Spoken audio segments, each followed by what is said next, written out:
Dear students, welcome back. अपने 125 साल के लगभग एग्जिस्टेंस में पब्लिक एडमिनिस्ट्रेशन ने ऑलवेज जो है कॉन्स्टेंटली डिलेमास झेला है, अपनी एग्जिस्टेंस को लेके, अपने सेपरेट आइडेंटिटी को लेके, पर्पस को लेके, रिलीवेंस को लेके। विड्रो विल्सन ने जब 1887 में आर्टिकल लिखा स्टडी ऑफ एडमिनिस्ट्रेशन, उन्होंने उसी टाइम में एक डिलेमा क्रिएट किया कि एडमिनिस्ट्रेशन और पॉलिटिक्स अलग अलग हैं। पॉलिसी मेकिंग पॉलिटिक्स को करना है, उसका इम्प्लीमेंटेशन एडमिनिस्ट्रेशन को करना है। उसके बाद से इतने डिलेमा इसने देखे हैं, जैसे कि यूनिवर्सल साइंटिफिक मैनेजमेंट जो कि वैल्यू न्यूट्रल और इंपेरिकल होना है, जो टेलर और वेबर ने दिया, और जो साइमन ने दिया रैशनल चॉइस थ्योरी, वो भी जो है वैल्यू न्यूट्रलिटी। लेकिन उसके अलावा एक पूरी मुहिम चली कि नहीं, वैल्यू न्यूट्रलिटी या साइंटिफिक मैनेजमेंट ये हमारा पर्पस नहीं है पब्लिक एडमिनिस्ट्रेशन का, इसमें कुछ और है, इथिक्स है, वैल्यूज है, नॉर्मेटिविज्म है, और पब्लिक स्पिरिटेडनेस होनी चाहिए, पब्लिकनेस होना चाहिए। तो इन सब डिलेमा को झेलते हुए एक दौर में जब पब्लिक एडमिनिस्ट्रेशन पहुंचती है 1960s में, जहां अमेरिका एक टर्बुलेंट फेज में है, तो एक नई जो है कॉन्सेप्ट सामने आती है, जो ड्वाइट वॉल्डो जो हमेशा जीवन भर लड़ते रहे साइमन से, उनकी बात मानी गई और न्यू पब्लिक एडमिनिस्ट्रेशन उनके थॉट को लेकर के आया कि वैल्यू न्यूट्रल नहीं बल्कि वैल्यू रिच पब्लिक एडमिनिस्ट्रेशन होना चाहिए, यूनिवर्सल साइंटिफिक नहीं बल्कि पब्लिक स्पिरिटेडनेस जो है और कॉन्टेक्चुअल होना चाहिए, और पॉलिटिक्स जो है अलग नहीं है, वो डायकोटमी खत्म होनी चाहिए। That was new public administration in nutshell. So today we will discuss what is this new public administration which came into focus in the late 1960s in USA. So let's begin. यदि हम past years के question को देखें तो इसमें मैंने public management, public administration, new public administration दोनों लिया है। एनपीए हम इसको बोलेंगे, एनपीएम कहेंगे। Discuss changing perspective on public administration with a special reference to Minobrook Conference 1, 2 and 3. ये जो क्वेश्चन आपको देख के लगता होगा कि ये एनपीए पे नहीं है, लेकिन ये एक्चुअली न्यू पब्लिक एडमिनिस्ट्रेशन का क्वेश्चन है। मिनोब्रुक कॉन्फ्रेंस 1 से जो है एनपीए सामने आया, 2 में उसको रिफाइन किया गया, और 3 आते आते तो पूरी तरह से एनपीए खत्म हो चुका था। इनफैक्ट एनपीएम जो उसके बाद आया उस पर भी क्वेश्चन किए जाने लगे। तो ये क्वेश्चन ये कहता है कि कैसे चेंज किया। What is new public management? Discuss its impact on administration. ये हम अगले वीडियो में देखेंगे। Discuss the major concerns of new public administration.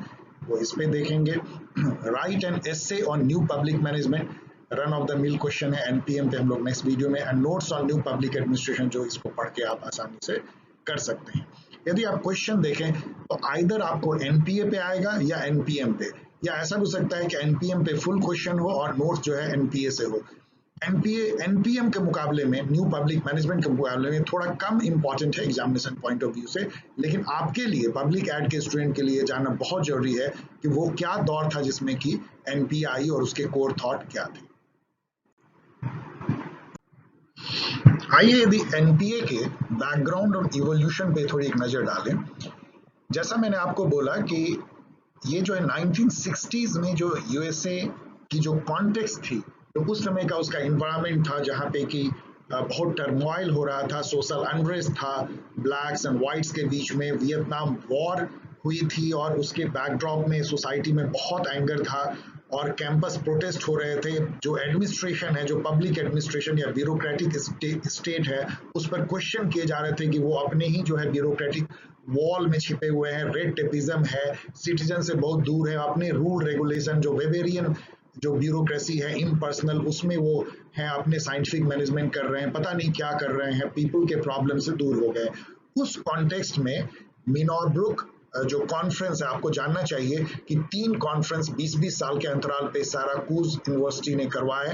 First जो है 1968 में हुआ था, जो कि ड्वाइट वॉल्डो जो जीवन भर लड़ते रहे हर्बर्ट साइमन से वैल्यू न्यूट्रलिटी को लेके पब्लिक एडमिनिस्ट्रेशन में, उनकी अध्यक्षता में हुई। और जो न्यू पब्लिक एडमिनिस्ट्रेशन है, वो वॉल्डो की जो परिकल्पना थी या उनका जो थॉट प्रोसेस था, उसका एक तरह से कॉमन एक्सेप्टेंस था, एकेडमिक एक्सेप्टेंस, सभी ने मान लिया। So concepts and principles of NPA were discussed and agreed upon during first Minobrook conference at Syracuse University in 1968. तो आप कह सकते हैं कि 1968 में इसका जन्म हुआ एनपीए का। and it was led by Dwight Waldo, जैसा मैंने आपको बताया, and moved by many young public ad professional। ये भी बहुत एक क्यूरियस है कि उस फर्स्ट कॉन्फ्रेंस में सारे जो एकेडमिशियन आए थे वो 35 साल से कम एज के थी, इसलिए वो चेंज को प्रमोट कर रहे थे। उनके अनुसार से पब्लिक एडमिनिस्ट्रेशन चेंज लाना चाहिए, एक पब्लिक ब्यूरोक्रेट जो है वो चेंज एजेंट की तरह बिहेव करना चाहिए, स्टेबिलिटी स्टेटस को नहीं होना चाहिए। ये सभी लोग जो हैं ड्वाइट वाल्डो के नेतृत्व में एंटी पॉजिटिविस्ट थे।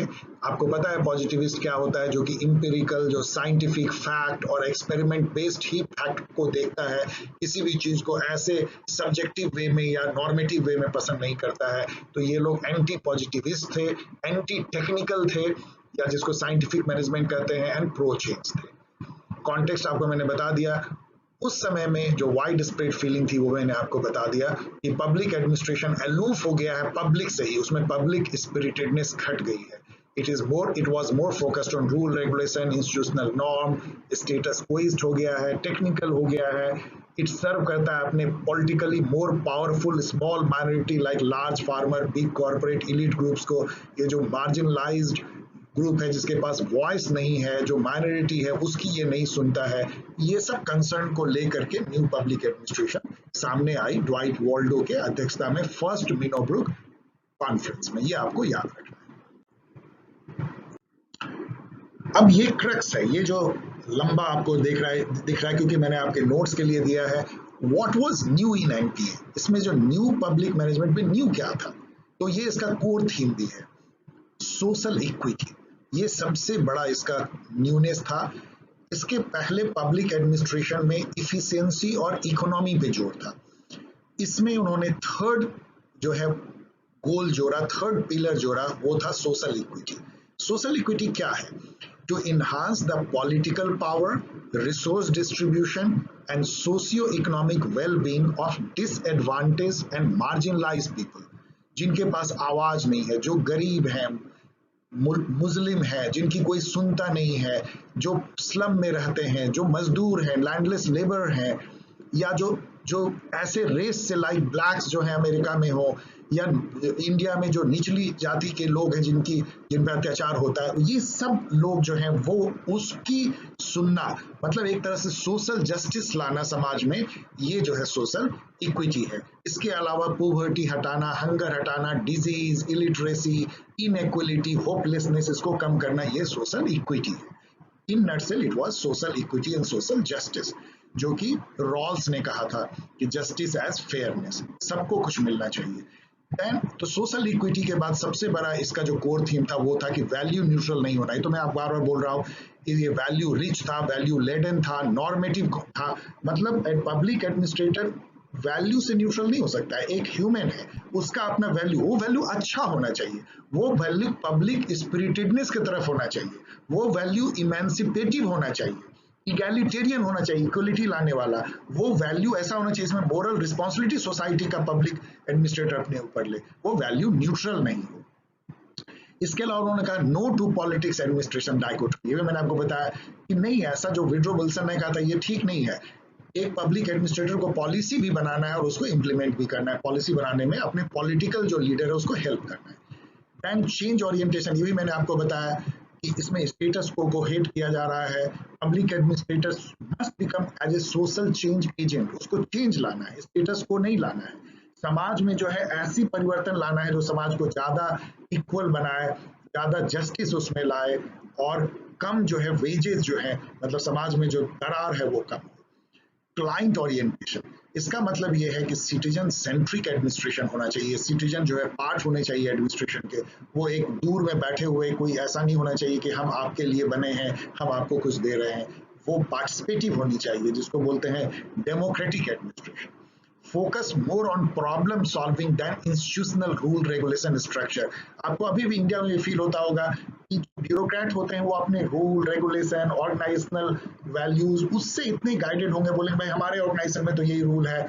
उनको पब्लिक प्रॉब्लम से ज्यादा मतलब नहीं हो के अपने इंस्टीट्यूशन रूल रेगुलेशन होता है, वो इसको ये काटते थे। नो, आपको प्रॉब्लम सॉल्व करना है, भले उसके लिए आपको रूल को बेंड भी करना हो तो आप प्रॉब्लम सॉल्व कीजिए। Then it was second generation behaviouralism, मतलब आपको पता है बिहेवियरलिज्म की एक मूवमेंट चली थी, बिहेवियरल मूवमेंट 1950s में, जिसमें कि वैल्यू न्यूट्रलिटी, फैक्ट और वैल्यू सेपरेशन, इंपेरिकल जिसको कि आप पॉजिटिविज्म कहते हैं उस पर जोर था, साइंटिफिक एक्सपेरिमेंटेशन, उसको इन्होंने काटा। ये सेकंड जनरेशन बिहेवियरलिज्म था जहाँ फैक्ट वैल्यू को मिलाया जाता है, एक सिंथेसिस की जाती है। तो यहाँ पे जो है public administration became less generic मोर पब्लिक। लेस जेनरिक, जेनरिक मतलब क्या हुआ कि आपके जो जैसे हेरारकी है, रूल्स है, साइंटिफिक प्रिंसिपल्स हैं जो कि यूनिवर्सली लागू होते हैं, वो जेनरिक प्रिंसिपल थे। वो नहीं, पब्लिक, जिस पब्लिक से आप घिरे हुए हैं वो स्पेसिफिक पब्लिक का आप जो आपको ध्यान रखना है। लेस डिस्क्रिप्टिव मोर प्रिस्क्रिप्टिव, ये नहीं, नॉर्मेटिव क्या होता है, प्रिस्क्रिप्टिव, ऐसा होना चाहिए, आपको ऐसा सोचना है। ये नहीं कि केवल ये रूल रेगुलेशन है, भाई देखो हमने डिस्क्राइब कर दिया, आपकी प्रॉब्लम आपके जगह पे नहीं, आपको कैसा होना चाहिए, रूल रेगुलेशन होना कैसा चाहिए, जस्ट रूल रेगुलेशन होना चाहिए, इसके बारे में सोचना है। Less institution focus more client and problem focused, मैंने बता दिया। Less value neutral more normative but not irrational and unscientifically. इसके बाद इसका मतलब ये नहीं कि इरेशनल जो भी करना है वो करें या अनसाइंटिफिक करें, उसके साथ हमको वैल्यू लेके चलना है। ऑर्गेनाइजेशन को कैसा होना चाहिए, पब्लिक ऑर्गेनाइजेशन को रिलीवेंट होना चाहिए, मतलब कि यदि समाज बदले तो ऑर्गेनाइजेशन को बदल जाना है। फ्लेक्सिबल होना चाहिए, मतलब क्विकली जो है आपको अडाप्ट करना है बदलते हुए इन्वायरमेंट से। एजाइल होना चाहिए, मतलब आपको फुर्तीला होना चाहिए डिसीजन मेकिंग में। रिस्पॉन्सिव होना चाहिए पीपल के प्रॉब्लम को, और एडाप्टिव होना चाहिए अपने एक्सटर्नल इन्वायरमेंट से, तभी पब्लिक ऑर्गेनाइजेशन सर्व कर पाएंगे पीपल को। 4D इन्होंने दिया न्यू पब्लिक एडमिनिस्ट्रेशन का, या न्यू पब्लिक एडमिनिस्ट्रेशन या ऑर्गेनाइजेशन कह लीजिए। डिसेंट्रलाइजेशन, मतलब डिसेंट्रलाइज होनी चाहिए, ये नहीं कि पूरी जो डिसीजन मेकिंग है वो ऑर्गेनाइजेशन में एक जगह सेंट्रलाइज्ड है। मिडिल और लोअर लेवल को डेलीगेशन मिलनी चाहिए। डेमोक्रेटाइजेशन 2 लेवल पे होना चाहिए, एक तो ऑर्गेनाइजेशन के अंदर जो है सबकी वॉइस की सुनी जानी चाहिए, चाहे लोअर मजदूर हो, चाहे वो सीईओ हो, आपस में बात करें, कोलैबोरेट करें। इसके अलावा डेमोक्रेटाइजेशन जो है सिटीजन के साथ रिलेशनशिप में होनी चाहिए, पार्टनरशिप होनी चाहिए, डेलिब्रेशन होना चाहिए। सिटीजन खुद जो है पब्लिक एडमिनिस्ट्रेशन का पार्ट बने, डिसीजन मेकिंग, उसके रूल रेगुलेशन कैसे बने, उसकी प्रोसेस कैसे बने, इसमें सिटीजन की सुनी जाए। और इससे जो है डी ब्यूरोक्रेटाइजेशन होगा, जिसको रेड टेपिज्म बोलते हैं, ब्यूरोक्रेटिक रूल रेगुलेशन में फंसा के पब्लिक के प्रॉब्लम को नहीं देखना, वो कम होगा। So these were the newness in the new public administration, और it is also core theme of the NPA। आपके एग्जामिनेशन में ये स्लाइड में जो मैंने बातें लिखी है, इसको एक पेज में आप लिखेंगे तो वो क्रक्स बनेगा आपके आंसर का। इन्होंने कुछ, एनपीए ने कुछ प्रिस्क्रिप्शन भी दिए कि ऑर्गेनाइजेशनल प्रोसेस या पब्लिक एक्ट के प्रोसेसेस को कैसा होना चाहिए, जिसको आप कह सकते हैं बिजनेस प्रोसेस री इंजीनियरिंग, मतलब कैसे ऑर्गेनाइजेशन अपने डिफरेंट एक्टिविटीज को करता है, उसमें चेंज लाना चाहिए। जो 4 प्रोसेसुअल चेंज इन्होंने जो बोला, फर्स्ट था डिस्ट्रीब्यूटिव चेंज, मतलब एक ऐसा प्रोसेस लाइए जो कि डिस्ट्रीब्यूट इस तरह से करे रिसोर्स को समाज में, जो कॉस्ट एंड बेनिफिट को, जो कि सोशल इक्विटी लाए, मतलब लेस जो है इनइक्वलिटी, इकोनॉमिक इनइक्वलिटी लाए। तो पहला तो डिस्ट्रीब्यूटिव प्रोसेस को आप देखिए, मतलब पब्लिक एडमिनिस्ट्रेशन का फोकस डिस्ट्रीब्यूटिव प्रोसेस को ऐसा लाना है जो सोशल इक्विटी लाए। सेकंड है कि इसमें less hierarchical more informal decentralise organisational structure process बनाइए। हायरार्की नहीं होनी चाहिए, फ्लैट ऑर्गेनाइजेशन होना चाहिए, लाइक मैट्रिक्स टाइप का ऑर्गेनाइजेशन, जिसको कि प्रोजेक्ट बेस्ड ऑर्गेनाइजेशन बोलते हैं, जो कि जैसे मान लीजिए कि आप 5 प्रोजेक्ट चलाते हैं, तो 5 प्रोजेक्ट ऑर्गेनाइजेशन है जिसके लिए common administration, common accounts, common finance and common logistic department है। तो इस टाइप का ऑर्गेनाइजेशन जो है वो मैट्रिक्स ऑर्गेनाइजेशन कहलाता है, फ्लैट ऑर्गेनाइजेशन कहलाता है। मोर इनफॉर्मल ऑर्गेनाइजेशन होना चाहिए, ऑर्गेनाइजेशन में ज्यादा इंटीग्रेशन होना चाहिए हर लेवल पे, top, middle and lower level पे कोऑर्डिनेशन होना चाहिए, और एक डेमोक्रेसी इनसाइड ऑर्गेनाइजेशन होनी चाहिए। More informal, collaborative and participative decision making organisation होनी चाहिए। सीईओ जो है सबकी सुने, इवन लेबर की भी सुने, या नीचे जो प्यून है उस तक सुने, यहाँ तक ओपननेस हो कि प्यून जो है सीईओ के कमरे में नॉक करके जा पाए। More active, flexible, innovative process होनी चाहिए ऑर्गेनाइजेशन में to seek support, manage and adapt to authorising environment. ये बेसिकली क्या, आप याद कीजिए फ्रेड डब्ल्यू रिक्स को, जो कहते हैं कि इकोलॉजिकल अप्रोच था, वो ऑर्गेनाइजेशन जो अपने और एक्सटर्नल इन्वायरमेंट से अडेप्टेड होता है वो थ्राइव करता है, बाकी मर जाते हैं। तो ये यही कहता है कि आपको ऐसा फ्लेक्सिबल, इनोवेटिव होना है, ऐसा प्रोसेस अपनाना है कि आप अपने क्लाइंट जो सिटीजन हैं, जो पॉलिटिकल मास्टर्स हैं, जो लार्जर पीपल है, उससे आप सपोर्ट ड्रॉ कीजिए। इस तरह की अपनी पॉलिसी बनाइए कि लोग आपको प्यार करें, आपको कहे कि यस ये पब्लिक ऑर्गेनाइजेशन अच्छा है, इसको रहना चाहिए, ये हमारे लिए फायदेमंद है। तभी आप जो है अपने एनवायरनमेंट से अडॉप्ट करते हैं। इसके लिए आपको फ्लेक्सिबल होना पड़ेगा, एक्टिव होना पड़ेगा और इनोवेटिव होना पड़ेगा। देन आपको चेंज एजेंट बनने के लिए या चेंज लाने के लिए जो पब्लिक एडमिनिस्ट्रेटर हैं उसको सोशियो इमोशनल ट्रेनिंग और उसकी डेवलपमेंट करानी होगी। क्योंकि ऐसे नहीं होगा कि अपने आप लोग जो है वैल्यू लेडन और value rich and public spiritedness आ जाएगी पब्लिक एडमिनिस्ट्रेटर में। उसके लिए make them emotionally connect to peers, clients, मतलब सिटीजन, मोर रिस्क टेकिंग को बनाइए, इनोवेटिव बनाइए, बेटर सिचुएशनल अवेयरनेस होनी चाहिए और मैनेजमेंट स्किल उनमें ज्यादा होनी चाहिए। इसके लिए उनको ट्रेनिंग डेवलपमेंट कीजिए, इसके लिए उनको बिहेवियर एंड लीडरशिप स्टाइल पे भी ट्रेनिंग दीजिए। तो these where in nutshell the 4 processes. इसको एग्जामिनेशन में आप लिख भी सकते हैं, इसको आप छोड़ भी सकते हैं। फाइनली इसके जो है प्रॉस एंड कॉन्स देखिए। इसके प्लसेस तो आपको लग रहे होंगे कितने ज्यादा थे। It made administration more sensitive to real social problem. Social equity जो इतनी बड़ी लैक मतलब कर रही होगी शायद यदि उस पर फोकस नहीं हो तो उसको फोकस में लाना बहुत बड़ा बात था। एंड इससे public administration became voice of voiceless people. It restored value, ethics and normatism without diluting rationality. तो इन्होंने एक बैलेंस लाया साइंटिफिक रैशनैलिटी के साथ में जो है value, ethics and moral responsibility का। Brought administration closer to politics, dilution of administration politics dichotomy, इन्होंने उस डायकोटमी को खत्म किया। तो इससे ये पॉलिटिक्स के करीब आई, इससे ये पॉलिसी मेकिंग में भी इनका रोल बढ़ा, इससे एडमिनिस्ट्रेशन की इज्जत भी बढ़ी और उनकी वैल्यू भी बढ़ी। Its change and client orientation try to make PS citizen centric more relevant. तो जिसका जो चेंज ओरिएंटेशन था और क्लाइंट ओरिएंटेशन था, इसने इसको जो ज्यादा रिलेवेंट बनाया, मतलब ज्यादा उपयोगी इसको बनाया बदलते हुए इन्वायरमेंट में। It helped third world country fight poverty, inequality, environmental issues and other pressing social problem.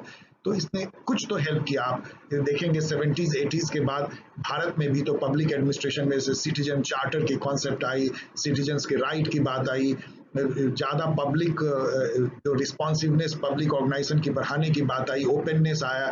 फिर आगे तो आपने कई चीज़ें देखी जैसे कि RTI एंड अदर्स जो है। तो ये जो है न्यू पब्लिक एडमिनिस्ट्रेशन ने थर्ड वर्ल्ड कंट्री के पब्लिक एडमिनिस्ट्रेशन को थोड़ा हेल्प करने की कोशिश की, उसको ज़्यादा मतलब एक कह लीजिए कि ज़्यादा सोशली रिस्पॉन्सिबल और रिलेवेंट बनाया। Public administrator as change agent और रेडिकल सोशल रिफॉर्मर, ये तो इतना बढ़िया कॉन्सेप्ट था, वैसे ऐसा हो नहीं पाया। NPA का ये कहना कि एक पब्लिक एडमिनिस्ट्रेटर जो है या ब्यूरोक्रेट जो है वो सोशल चेंज एजेंट बनेगा। इसके माइनसेस भी काफ़ी थे। बहुत लोगों ने कहा कि ये तो एक रिएक्शनरी था। It was simple reaction to classic administration which was based on Wilsonian Weberian model of neutrality, impersonality, positivism, rationality, scientism. इस पर जो बेस था उसको जस्ट मतलब वॉल्डो का ये कहना था कि नहीं ऐसा नहीं होना है। तो एक अपोज करने के लिए जो अपोजिशन होता है वो था, ना कि कोई नया इंटेलेक्चुअल सब्सटेंस या फोर्स था इसमें। इसके जो it's goal and principles were clever repackaging of old ideas. इसमें बहुत लोग कहते हैं इसमें कुछ भी नया नहीं था, जस्ट वर्ड का खेल था, इधर उधर करके पुराने आइडिया को रीपैकेज कर दिया गया। could not provide alternative problem solving theory of administration, जैसे टेलर, वेबर या साइमन ने दिया उस टाइप का जो एक्सप्लेनेटरी या प्रॉब्लम सॉल्विंग थ्योरी ये नहीं डेवलप कर पाई, ये इसकी बहुत बड़ी कमी थी। It originated in the specific context of USA in 1960s। मैंने आपको बताया इसका लिमिटेड इम्पैक्ट था आउटसाइड में, कि कॉन्टेक्चुअल नहीं था। जिस समय में यूएसए में वो प्रॉब्लम हो रही थी, इंडिया एक अलग ही प्रॉब्लम से जूझ रहा था, या third world country.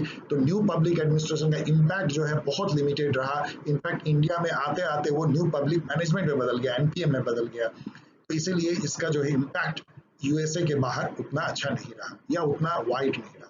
It increased role, power and extent of administrative state without matching gains to society in any real term। इन्होंने क्या किया कि अब एडमिनिस्ट्रेशन जो है पॉलिसी भी बनाएगा, गरीबों का दुख भी दूर करेगा, एक वेलफेयरिस्ट स्टेट का सारा काम करेगा, डिस्ट्रीब्यूटिव जस्टिस लाएगा। तो पब्लिक एडमिनिस्ट्रेशन या ब्यूरोक्रेसी या एडमिनिस्ट्रेशन बहुत पावरफुल हो गया, स्टेट भी पावरफुल हो गया। तो उसके साथ साथ उसकी जो एडमिनिस्ट्रेटिव स्टेट थी और जो उसका एक्शन आर्म था ब्यूरोक्रेसी, वो भी बहुत इंपॉर्टेंट हो गया। उस पावर का पब्लिक ब्यूरोक्रेट ने अपने लिए फायदा उठाया, समाज को ज्यादा फायदा नहीं हुआ, ऐसा कुछ हुआ कहना है।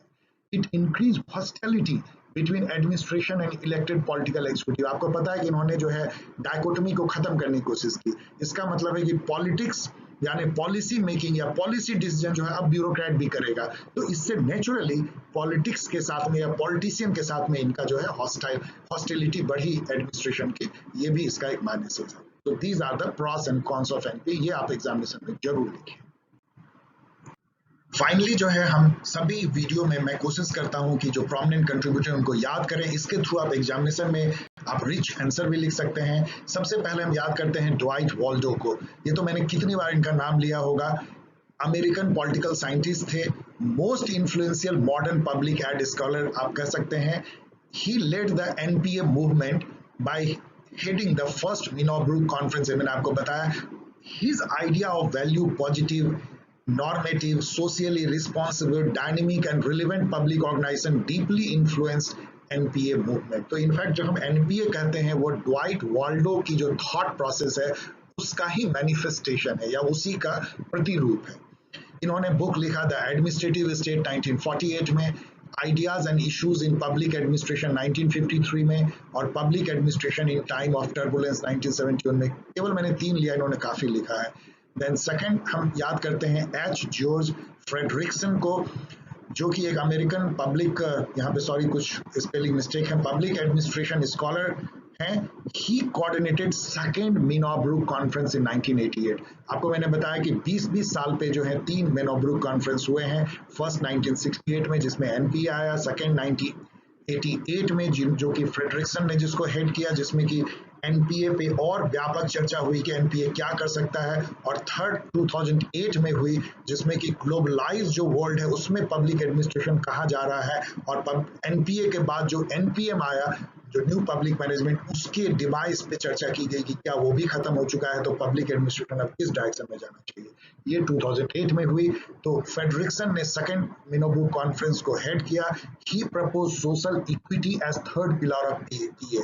जो हमने अभी आपको बताया कि सोशल इक्विटी इफिशिएंसी इकोनॉमी में जोड़ी गई, वो इन्होंने ही जोड़ा था। इन्होंने लिखा है Confucius and the moral basis of bureaucracy 2002 में। Airport security, high reliability and the problem of rationality, इन्होंने 9/11 के जो बम हुआ था वर्ल्ड ट्रेड सेंटर पे आतंकी हमला, उसके बाद उन्होंने airport security, high reliability and problem of rationality पे लिखा था कि कैसे कोई ऑर्गेनाइजेशन जो है पब्लिक ऑर्गेनाइजेशन इस तरह की कैटास्ट्रॉफी से बच सकता है। उसमें उन्होंने प्रेस्क्रिप्शन दिया था कि उस ऑर्गेनाइजेशन के क्या गुण होने चाहिए। एथिक्स इन पब्लिक एडमिनिस्ट्रेशन 2005 में लिखा। फिर हम याद करते हैं हर्बर्ट कॉफमैन को, जो एक American political scientist and scholar of public admin है। He was professor at Yale University. उन्होंने लिखा administrative decentralisation and political power 1969 में, और एक सेमिनल बुक इन्होंने लिखा the forest ranger, a study in administrative behaviour. तो जो एडमिनिस्ट्रेटिव बिहेवियर है उस पर इनका बहुत रोल है। इन्होंने न्यू पब्लिक एडमिनिस्ट्रेशन पे काफी चीजें लिखी हैं। जॉन रॉल्स को हम याद करते हैं, आपको लगता होगा इनको मैंने क्यों लिया है, लेकिन he was the most influential political philosopher of 20th century. His theory of justice as fairness influenced new public administration in many ways। जो आप सोशल जस्टिस का कॉन्सेप्ट देखते हैं, सोशल इक्विटी का देखते हैं, voice to the voiceless people, marginalise people को न्याय दिलाना, डिस्ट्रीब्यूटिव जस्टिस लाना, ये सब जो है वो रॉल के थ्योरी ऑफ जस्टिस से निकलता है। इसलिए जो है हम इनको याद करते हैं, उनका रोल जो है न्यू पब्लिक एडमिनिस्ट्रेशन में काफी है। So let us sum up. Since its beginning in 1887 from the article of Woodrow Wilson, public administration has been constantly in search of its identity, purpose, relevance, and academic basis. New public administration and new public management are important stepping stones in that direction. Public administration has faced many dilemmas since its inception. Politics administration dichotomy, fact value separation, hierarchy and control versus collaboration and coordination, universal scientific generic principles versus contextual specific publicness, institutional rule regulation versus solving people's problem and public services, and many others. NPA appeared as coherent concept from first Minot conference led by Dwight Waldo, and it tried to solve many of its ever mentioned dilemmas. Core themes of NPA were adding social equity as the third pillar apart from efficiency and economy to the goals of public administration. It said no to value neutrality, means public administration cannot be value neutral, no to politics administration dichotomy, there should not be that dichotomy. Policy making also is the function of public administrator, less hierarchical, integrated, flexible and adaptable organization to its external environment, client orientation, and public administration as change agent or social change agent. So these were the core themes. NPA helped administration getting closer and more accountable to society's citizen. It restored value, ethics, and social justice without compromising rationality and scientific temper. It helped third world countries fight poverty, inequality, and other pressing social problems. It made PA more citizen-centric and result-oriented. However, many felt that there was nothing substantially new in new public administration. Goals and principles were clever repackaging of old ideas, could not provide alternative explanatory or problem-solving theory, and had limited impact outside USA. By 1990, NPA itself was overtaken by new public management, which once again made public administration an adjunct, मतलब एक समझ लीजिए जुड़ा हुआ चीज, एक subordinate thing, adjunct to management and business practices based on market principles. It took public administration more than 20 years again to regain its uniqueness, publicness, quite distinct from private management and economic rationality. In the next slide, we will see what was the NPM which took over from the NPA. So thank you very much. Good.